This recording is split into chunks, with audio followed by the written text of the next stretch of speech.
Boa noite. A partir desta quarta-feira, toda a confirmação dos dados relativos à Covid-19 no país será feita através dos testes PCR. A informação foi avançada esta tarde pelo Ministro da Saúde, Edgar Neves.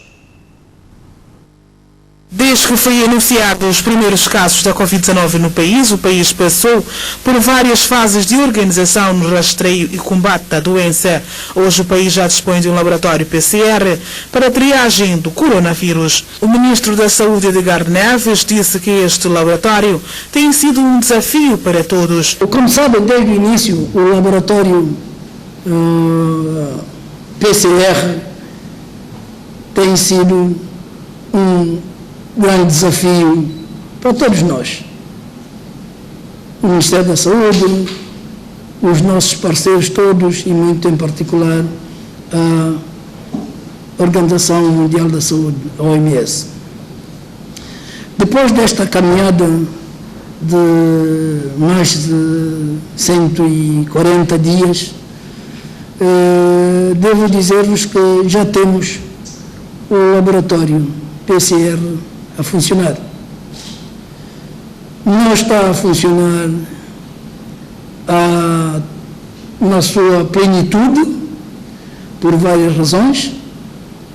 Uma delas deve-se à certificação das câmaras de fluxo, que esperamos muito brevemente conseguir fazer, de maneiras que o número de testes seja o maior possível. No início da pandemia, com as limitações do país, a triagem dos casos era feita só com os testes rápidos. A partir da presente data, o seguimento dos dados serão feitos com os testes PCR. É importante dizer que nós trabalhamos inicialmente só e apenas com os testes rápidos, com as limitações que todos sabemos. Com este novo cenário, nós vamos nos guiar no seguimento dos casos com a confirmação sempre dos testes PCR. Quer isto dizer que utilizaremos os testes rápidos, mas no campo do rastreamento. Toda a confirmação e todos os dados de confirmação serão feitos pelos testes PCR. Neste combate difícil que temos vindo a ter, o laboratório joga um papel muito importante, sem dúvida, mas tão importante como o laboratório é o nosso comportamento, o nosso dia-a-dia. O Ministro da Saúde, Edgar Neves, apelou à população a cumprir todas as medidas no combate ao coronavírus. Eu quero aqui voltar a manifestar de forma muito clara e de forma veemente da necessidade do envolvimento muito sério dos nossos concidadãos, das pessoas que vivem neste país, estrangeiros residentes, sobre a nossa atitude perante a pandemia. Há um conjunto de medidas que têm que ser devidamente cumpridas. A higienização das mãos, o distanciamento social, o uso obrigatório de máscaras, uso correto de máscaras. Isto é fundamental neste combate. Toda a nossa população tem que sentir que nós não podemos baixar o nível de cumprimento destas regras. A confirmação dos dados relativos à Covid-19 no país passa a ser feita através dos testes PCR. O país registrou nas últimas 24 horas mais 5 novos casos da Covid-19. São Tomé e Príncipe conta neste momento com um acumulado de 707 casos positivos. Ontem informámos que haviam 3 casos positivos vindo importados. Relativamente ao voo da STP Airways, na verdade vieram somente 2 casos importados na STP Airways.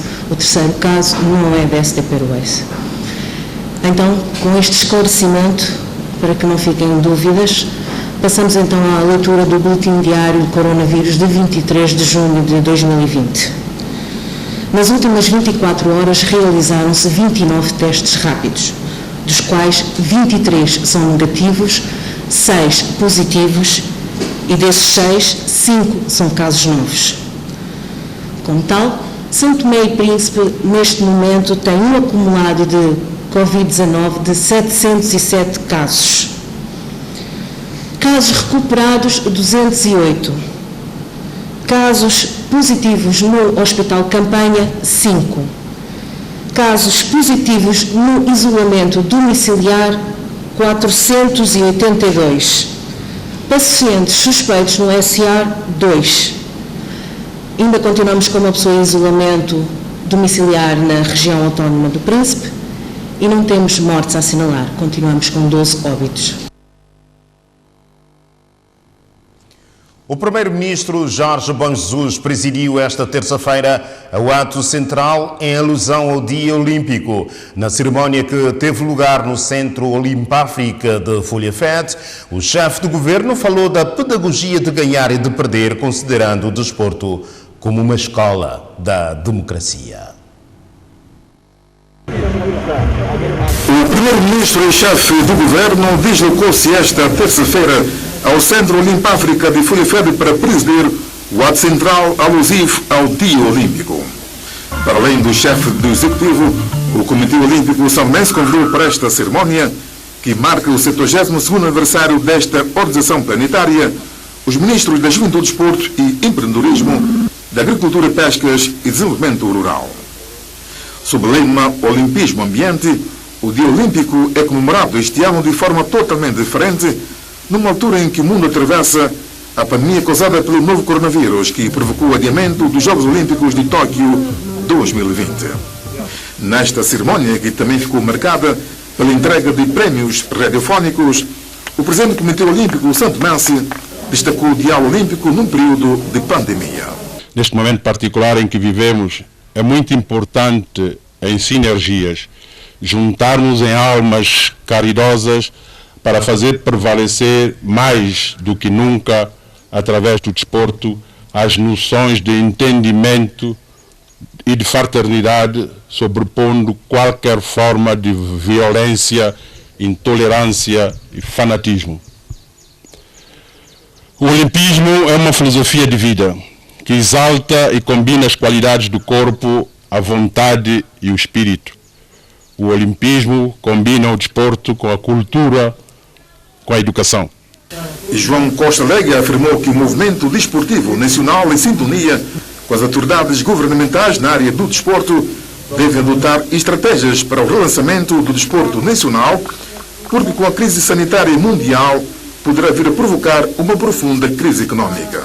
Muito dependerá da importância que os governos atribuem ao enorme capital social que o desporto representa quando se trata de alocar assistência financeira para impulsionar a economia.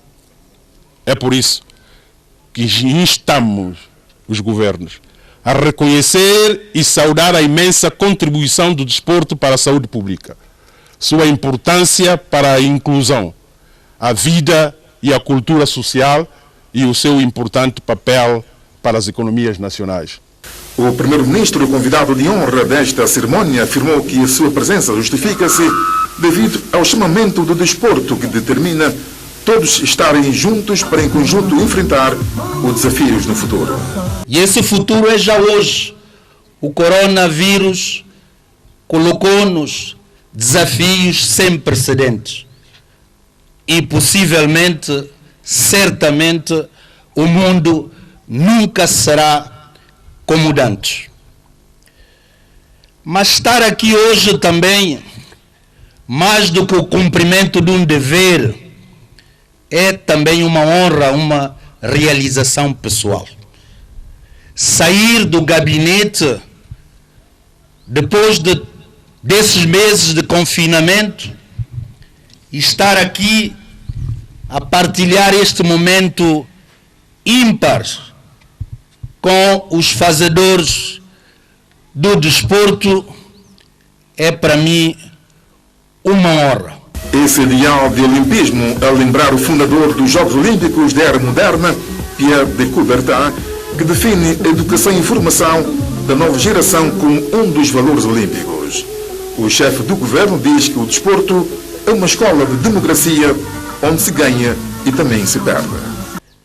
Ensina-nos a degustar, diria eu, o preço e o sabor da vitória. Mas também exige de nós alguma humildade para sabermos perder, para sabermos que a vida também há muitas barreiras que vamos ter que transpor. E é preciso muita humildade para o fazer. E neste capítulo, eu diria que o desporto também é uma escola de democracia. O verdadeiro democrata tem que saber perder também. E perder para ganhar. Perder para melhorar. Para evoluir e poder enfrentar novos desafios e poder ganhá-los. Perder é também uma pedagogia da vida. Portanto, e penso que nos tempos que correm, muita gente precisa dessa lição.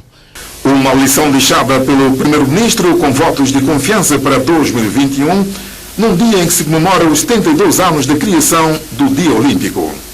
A data assinalada em São Mebrense, no Centro Limpa-África de Folha-Fé, a celebração oficial do Dia Olímpico verifica-se também noutros 206 comitês nacionais olímpicos do mundo.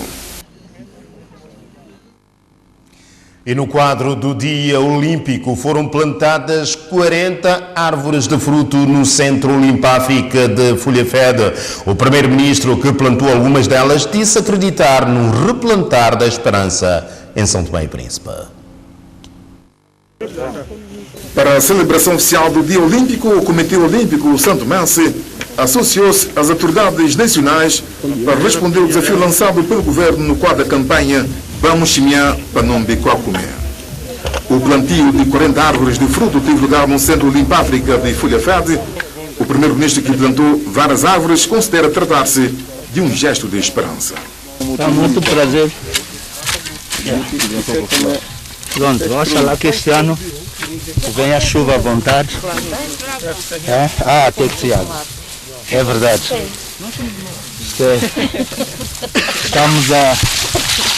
Estamos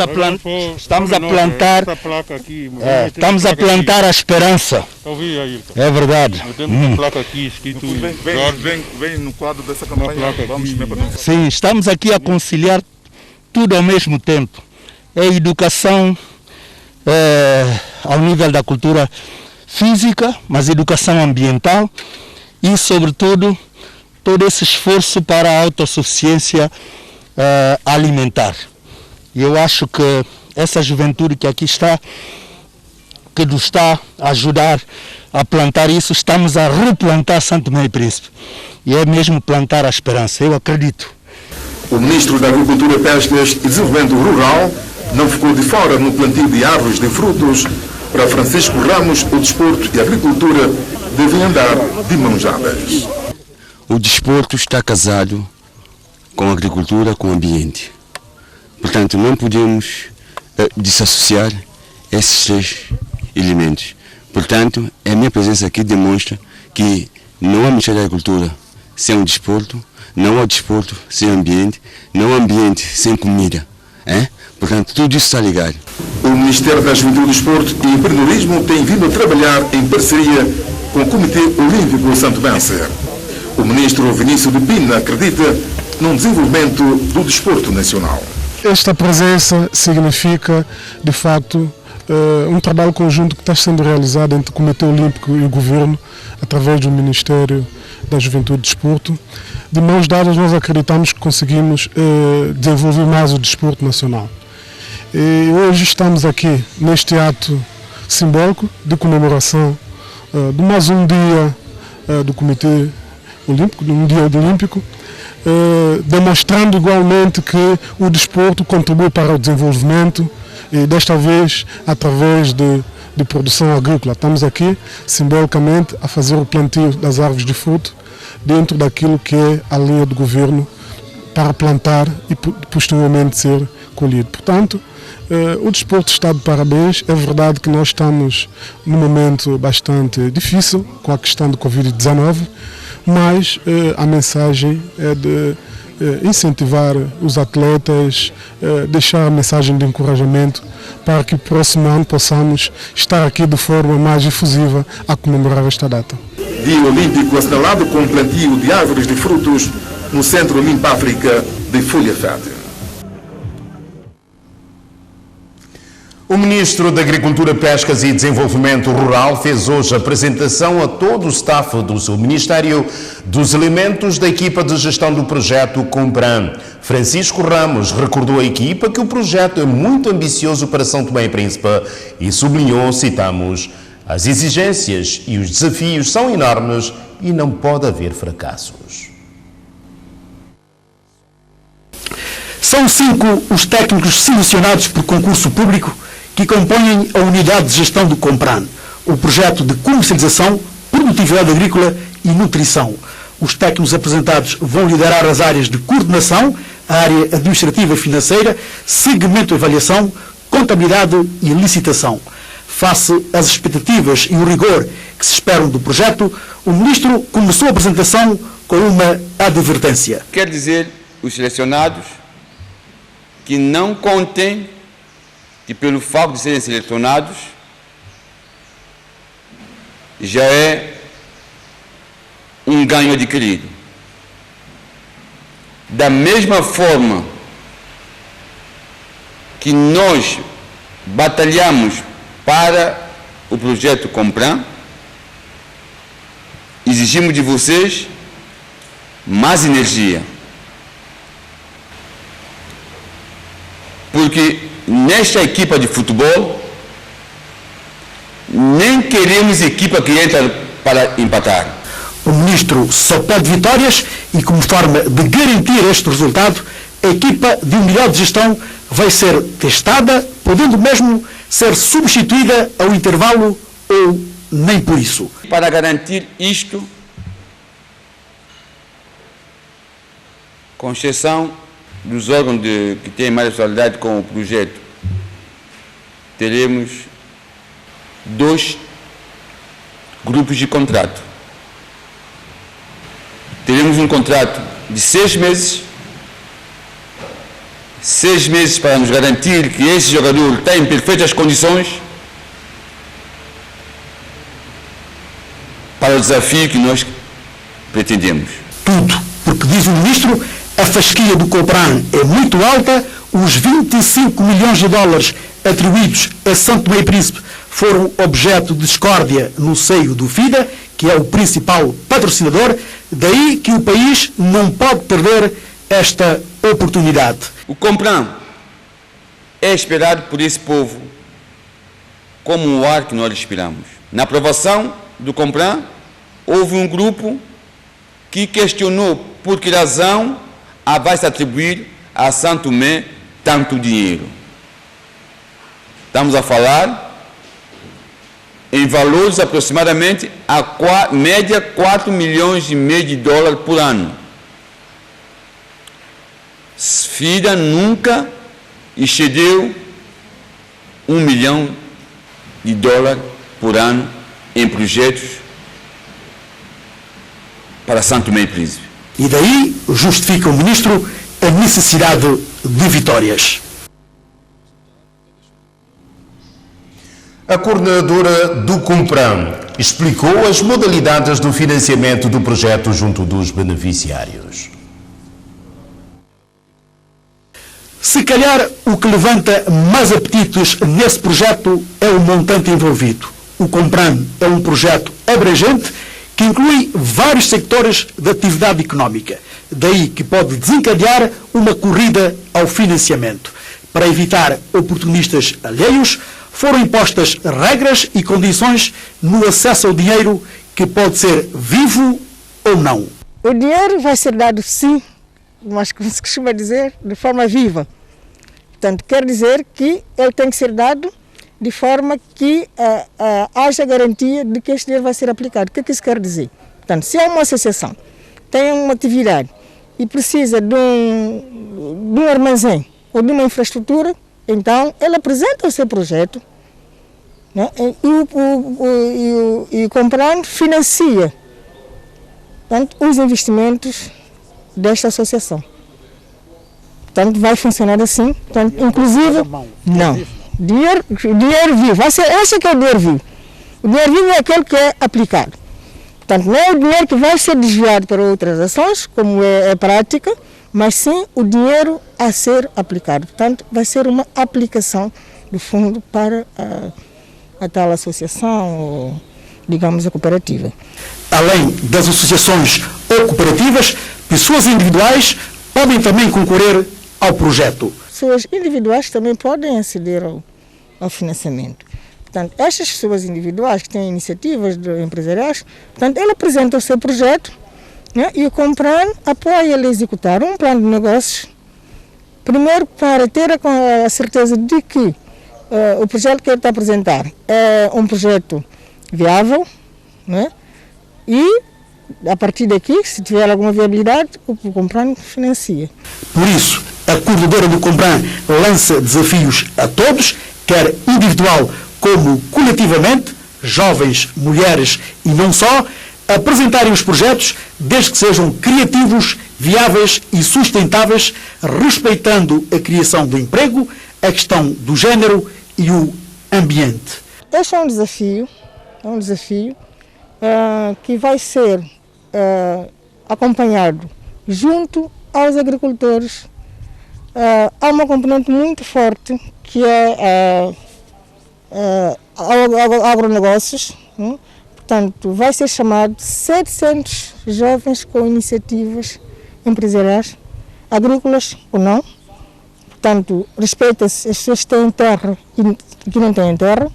Portanto, pode ser transformação, pode ser qualquer outra atividade ligada à agricultura, inclusive artesanato, de forma que a vida das mulheres e dos jovens venham conhecer melhores dias. Outra questão também pertinente é que o financiamento pode ser sob forma de donativo ou não, dependendo da natureza do projeto. Existem várias modalidades. Há a modalidade de crédito também. Então, os pequenos e micros projetos são créditos. Portanto, também há investimentos que se julgar importante, como irrigação, pistas rurais, algumas infraestruturas de vulto. Portanto, estes são. Portanto, existe sempre uma colaboração do beneficiário, então uma taxa de 10% que o beneficiário deve participar, mas o financiamento no seu todo nunca será reembolsado, porque também são avultados. Os pequenos montantes, sim, poderão ser. O Compran tem, por último, uma novidade, é que a semelhança de Santo Tomé, para a Ilha do Príncipe, será também selecionada e criada uma unidade de gestão autónoma do projeto. O Compran, portanto, já arrancou. A Polícia Judiciária devolveu hoje ao Instituto Nacional da Segurança Social o valor recuperado do assalto à instituição. Os presumíveis assaltantes serão encaminhados esta quarta-feira ao Ministério Público. Após os procedimentos legais, esta terça-feira, a Polícia Judiciária fez a devolução ao Instituto Nacional de Segurança Social do montante recuperado do assalto ao serviço. O valor total que subtraíram do Instituto de Segurança Social foi um total de $495.458,76. O valor recuperado pela Polícia Nacional foi um total de $277.910 e o valor também, totalizando também o valor que foi distribuído pelos coautores daria um total de 332.910 dobras e estão em falta 162.548 dobras e 76 cêntimos. O valor será entregue ao Instituto de Segurança Social, como podemos testemunhar, são no total 277.910 dobras e por esse fato nós vamos assim remeter o caso ao Ministério Público, que dará as suas diligências. Segundo fontes da Polícia Judiciária, a entrega dos presumíveis assaltantes ao Ministério Público deverá acontecer nas primeiras horas desta quarta-feira. A Fundação Novo Futuro recebeu hoje géneros alimentícios e produtos de higiene, um apoio do Governo através do Ministério da Justiça que visa reduzir algumas carências sentidas nesta instituição de cariz social que alberga atualmente 15 crianças e jovens. A cesta básica do governo que foi entregue pela Ministra de Justiça Ivete Lima e o Secretário de Estado para o Comércio e Indústria Eugênio Graça, a Fundação Novo Futuro contém produtos de higiene e alimentos de primeira necessidade. Estamos no mês da criança e então o Ministério da Justiça e Administração Pública de Direitos Humanos, enquanto responsável pela proteção jurídica da criança, nós decidimos fazer uma visita à Fundação Novo Futuro e também proceder à entrega desses donativos que concretamente irá mitigar alguns efeitos econômicos e financeiros no quadro da pandemia do Covid-19. E a Fundação Novo Futuro é um parceiro privilegiado do governo no âmbito da proteção e defesa dos direitos da criança, principalmente aquelas crianças em circunstâncias difíceis. Este apoio demonstra a vontade do governo em dar uma especial atenção às crianças e jovens desta fundação. E é o dever do governo apoiar a Fundação Novo Futuro, porque nesta instituição temos várias crianças e essas crianças precisam de todo o amor, todo o carinho, toda a proteção, de forma a nós garantirmos um melhor futuro dessas crianças. Portanto, é a futura geração. E para garantirmos de forma que elas sejam crianças felizes e saudáveis. Por isso, viemos aqui dar a nossa colaboração. A Fundação das Crianças tem cerca de 15 crianças e jovens com idades compreendidas entre os 7 e aos 18 anos. Em representação da Fundação, Júlio Lima agradeceu ao governo por este apoio. Em nome da doutora Lúcia Gomes, que é a presidente da Fundação, agradecer o Ministério da Justiça e Administração Pública de Direitos Humanos pelo donativo, visto que estamos num momento em que todos sabemos que a situação é difícil face à situação da pandemia do Covid-19. Então é um gesto muito nobre, muito solidário da parte do Ministério. É mais valia, numa altura mesmo difícil, porque mantemos crianças permanentemente, não há saída para ninguém, é necessário manter o estoque alimentar sempre insuficiente para poder satisfazer as necessidades alimentares das nossas crianças. O centro foi construído para cerca de 20 crianças, mas isso é muito rotativo, né? Mas no momento temos cerca de 15 crianças, então compreendido entre 7 e 18 anos. O governo apoia a Fundação Novo Futuro com alimentos de primeira necessidade e produtos de higiene. Na Ilha do Príncipe, Osório Mbelina, antigo deputado regional do partido MLSTP-PSD, está a reivindicar os 7 meses de salários e subsídios em atraso desde a anterior legislatura. Na mesma situação estão outros 6 deputados regionais. Para este ano, tanto quanto para o ano passado, em momento algum, a Assembleia não deixou de pagar os deputados porque quis. Isso não consta verdade. Bem, a Assembleia só não pagou porque não tinha como mesmo pagar. Tanto a reivindicação, somente tanto os subsídios em atraso, não consta o salário. Para este ano nós não temos. Não, mas o que ele está a reivindicar é que são salários e subsídios em atraso. É somente salário ou subsídio em atraso. É só subsídio em atraso. Então a Assembleia pagou a parte e ficou a dever parte desse subsídio. Quer dizer que se porventura imaginemos que eles recebiam 5 mil dobras na altura. A Assembleia talvez pagou 3 mil dobras, ficou a dever 2 mil dobras. E não é só deputado do MLSTP. Também temos os outros 7, total são 7 deputados. De outras bancárias. Que é o MPP. Sim, tanto da última legislatura, mesmo nessa legislatura, o primeiro ano do mandato, também ficamos a dever 5 deputados. Nós já entendemos de que a Assembleia de Escalação não efetuou o tal pagamento do subsídio porque está apertado financeiramente. Mas está equacionando alguma saída para a resolução do problema? É assim, a Assembleia tem um apoio institucional que sempre recebia. E esse apoio institucional, a coisa talvez bem... 2018, eu creio que a Assembleia não recebeu esse apoio institucional. 2019 não recebeu e nós ainda estamos em 2020, também que eu sei, ainda nós não recebemos esse apoio institucional. Pelo menos no ano passado, nós enveredamos todos os esforços, juntamente ao Ministro das Finanças, para que pudéssemos receber esse apoio institucional e suprir essas dívidas com os deputados. Mas a Assembleia não chegou a receber esse apoio institucional. Se esse dinheiro vier, que o Ministro das Finanças até prometeu que iria enviar esse dinheiro, se esse dinheiro vier, acredito que nós ainda podemos pagar essas dívidas com os deputados, os 7 deputados que a Assembleia deve. Quanto não, então a Assembleia estará de mãos atadas face ao orçamento que nós temos para este ano econômico. Portanto, esta já foi uma reação do secretário da Assembleia Regional, Jorcinito Leal, face ao desapontamento do deputado do MRSTP que reivindica os salários em atraso. Vamos ver a peça. Não se dá. Os salários e subsídios reivindicados por este antigo deputado da Assembleia Legislativa Regional do Príncipe, pertencente ao assento do partido MSTP-PSD, são referentes à anterior legislatura. Eu vou falar para mim e falo para o meu colega que fazíamos parte da oposição na Assembleia. Não posso falar para os outros deputados, porque os outros deputados são do partido em exercício. Eu fui deputado na última legislação. Tendo terminado a legislação, a Assembleia ficou em déficit de um valor de quase 30 mil dobras. E que já corre há 1 ano e 7 meses.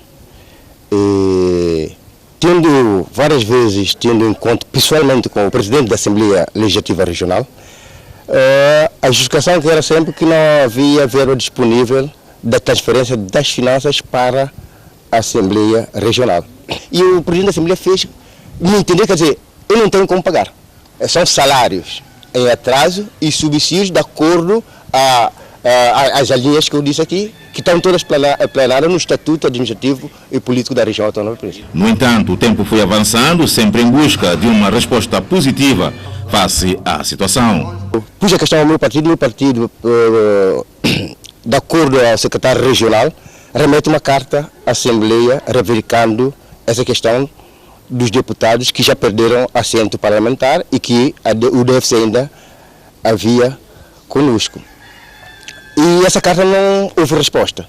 Para este antigo deputado, a hora é de saber a verdade para que a situação encontre um final desejado. Por isso que eu venho reclamar para que as autoridades, a PJ, que é a Polícia Judiciária, o Primeiro-Ministro toma conhecimento, o Presidente da Assembleia Nacional toma conhecimento, o Presidente da República toma conhecimento dessa situação para ver se eu preciso do meu dinheiro, eu já não sou deputado. Já não sou deputado e preciso do meu valor e já está 1 ano e 7 meses. E estando a ver, depois de eu ter conversa com o Presidente, a única solução que eu vi era esta. Dar uma declaração pública para toda a população poder saber o que está passando na realidade, para ver como cobra essa situação. Antigo deputado do partido MSTP na Ilha do Príncipe, reivindicando salários e subsídios por pagar a quando da sua função em exercício na última legislatura do Parlamento Regional. Hoje é dia de futebol, depois do Benfica, já a seguir o jogo que já está a decorrer entre o Futebol Clube do Porto e Boa Vista. O telejornal fica por aqui, em nome de toda a equipa. Boa noite.